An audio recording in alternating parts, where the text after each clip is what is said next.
DCP crime Kamlesh Dixit द्वारा पूरे मामले का खुलासा करते हुए बताया कि एक शिकायत रविंद्र वर्मा द्वारा साइबर क्राइम सेल में की गई।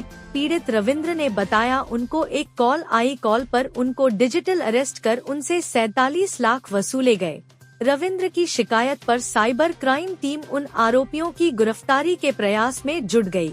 डीसीपी क्राइम ने बताया उन आरोपियों को गिरफ्तार करने के लिए लखनऊ की साइबर क्राइम टीम दूसरे प्रदेश उड़ीसा 2 शातिर रंजीत कुमार बेहरा, जयंत कुमार साहू साइबर अपराधियों को गिरफ्तार कर लखनऊ ले आई। रविंद्र वर्मा जी हैं, इनके द्वारा एक सूचना दी गई कि 23 तारीख को इनके पास एक सीबीआई अधिकारी बनकर के किसी ने कॉल किया कि आपके नाम पे मुंबई के अंधेरी ईस्ट में एफआईआर लाज है और हम सीबीआई अधिकारी बोल रहे हैं। और उसके बाद से कॉल अंधेरी में उसमें अंधेरी ईस्ट थाने में ट्रांसफ़र कर दिया गया। वहाँ बाकायदे पुलिस का सेट लगा हुआ, पुलिस के वर्दी में लोग जो वीडियो कॉल पे दिख रहे थे, उन्होंने बताया कि आपके नाम से यहाँ एफआईआर लाज है और आपके आधार और पैन का कई जगह गलत इस्तेमाल किया गया है, टेररिस्ट एक्टिविटीज़ में भी इस्तेमाल किया गया है। और ये कह कर के उनको डिजिटली अरेस्ट कर लिया गया कि आप किसी और से संपर्क नहीं करेंगे, घर में ही रहेंगे, लगातार आपको सर्च किया जाएगा। और उनको इतना भयाक्रांत कर दिया गया कि यह बात वो किसी से नहीं बताए और लगातार इनके टच में रहते हुए 47 लाख रुपया इन्होंने इन लोगों के खाते में, जो भी इन्होंने अकाउंट नंबर बताया था, उन खातों में इनके द्वारा ट्रांसफ़र कर दिया गया। हमारी टीम पहले ये साइबर सेल में कंप्लेंट हुआ, उसके बाद से ये एफआईआर लाज हुआ साइबर थाने में। हमारी टीम इस पे लगी रही और उड़ीसा से इन दोनों लोगों को ले आई। और अभी जो मालूम हो रहा है कि न जाने अनगिनत लोगों के साथ पूरे देश में ये काम कर रहे हैं। इसमें बहुत सारे लोग ऐसे भी जुड़े हैं जिनसे ये सीधे परिचित भी नहीं हैं।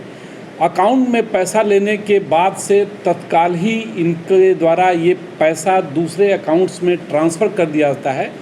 बाद में क्रिप्टो करेंसी के माध्यम से इसका भुगतान ले लिया जाता है।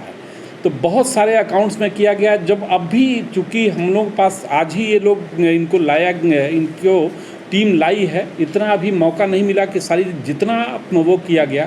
एक तो इनके पास से हमको 1,27,000 रुपये, आधार कार्ड, 3 आधार कार्ड, पैन कार्ड आदि सामान इनके पास से मिले। तो अभी जो जितनी जानकारी इनसे की गई, तो 10 ये सरकारी स्कूल में टीचर है और 10 कंपनियां इनके परिजनों के नाम पे है। और उसमें एक महीने में एक कंपनी में 5 करोड़ का ट्रांजैक्शन है, जयंत कुमार साहू। दूसरा है रंजीत कुमार बेहरा।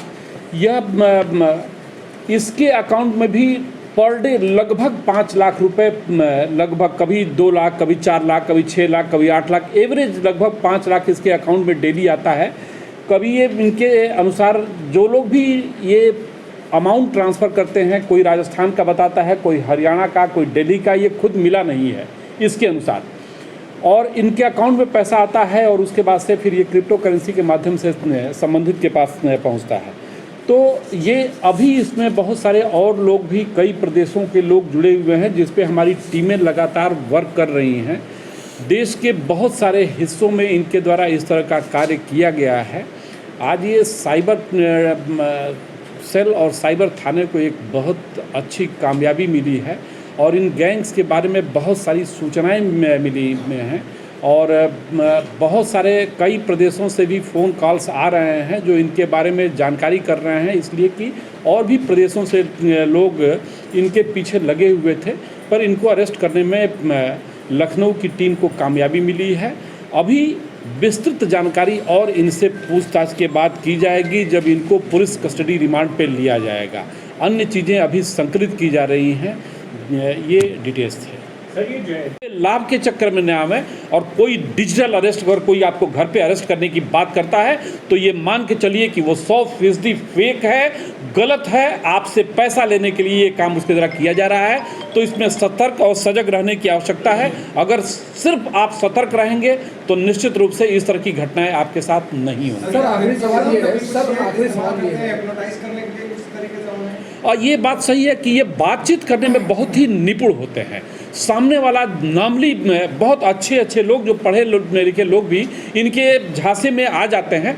तो हिप्नोटाइज की बात नहीं, बात करने में इतने एक्सपर्ट होते हैं कि सामने वाला सहज यकीन कर लेता है। तो हमको इनसे सावधान रहने की आवश्यकता है। सर इसमें एक अहम सवाल ये है कि जिस तरीके से डोमेस्टिक और इंटरनेशनल जो अकाउंट है जिसमें रोजाना पैसा ट्रांसफर हो रहा है और इसमें जिस तरीके 10 लाख रुपए आ रहे ICICI बैंक है, तो इसमें क्या बैंक की भी संलिप्तता कुछ ना कुछ इसमें सस्पेक्ट देखी जा रही है? क्योंकि कई बार अमाउंट एकाएक आता है तो उस अकाउंट को रोका जाता है, होल्ड रखा जाता है पैसा। अब अभी तक तो इस तरह की कोई बात नहीं आई है कि बैंक की संलिप्तता जैसी, लेकिन हमारे लिए तो अभी सारे पहलू खुले हुए हैं। हम हर पहलू का परीक्षण कर रहे हैं, जो तथ्य है तो अनुसार कार्रवाई होगी। सर लगातार साइबर सेल एक्टिव है, धरपकड़ भी हो रही है, लेकिन वजह क्या है, चूक कहाँ पे हो रही है कि उनके हौसले जो है वो बढ़ रहे हैं? बिल्कुल नहीं, ये सिंपल सी चीज़ है कि सावधानी हटी दुर्घटना घटी। तो आप सावधान रहिए। कुछ लोग सिर्फ इसी काम में लगे हुए हैं, तो सिर्फ सावधान रहेंगे तो आपके साथ नहीं होगा। बाकी हमारी टीमें जहाँ कहीं भी सूचना मिलती है तो तत्परता से हम कार्रवाई करते हैं। बड़ी संख्या करोड़ों रुपए हम वापस कराए हैं और आगे भी टीमें सक्रिय हैं, अच्छा कार्य।